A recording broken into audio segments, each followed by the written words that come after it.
আজ ভাই হলদির গুড়ি ট্রেন বানাই বাইরে লই যামু। কে নিল হলদির গুড়া রান্নাঘর থেকে, কে নিল হলদির গুড়া রান্নাঘর থেকে, গেলাস নিচে কাচের একটা, গেলাস নিচে কাচের, কে নিল হলদির গুড়া রান্নাঘর থেকে।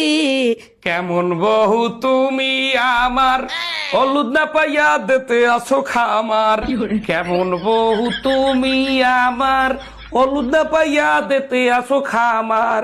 লাগলে হলুদ কিনা দিমু, লাগলে হলদি কিনা, লাগলে হলুদ কিনা দিমু, ট্রেন বানাইলো আগে। ও গোল মারফত তুই নে সলদি মোরদারে না জিগাইয়া, ও গোলাম রে তুই নে সলদি মোরদারে না জিগাইয়া, দাদা কোমর ভাঙ্গা দিমু, দাদা কোমর ভাঙ্গা, তুই নে সো মোর হলদি মোরদারে না জিগাইয়া।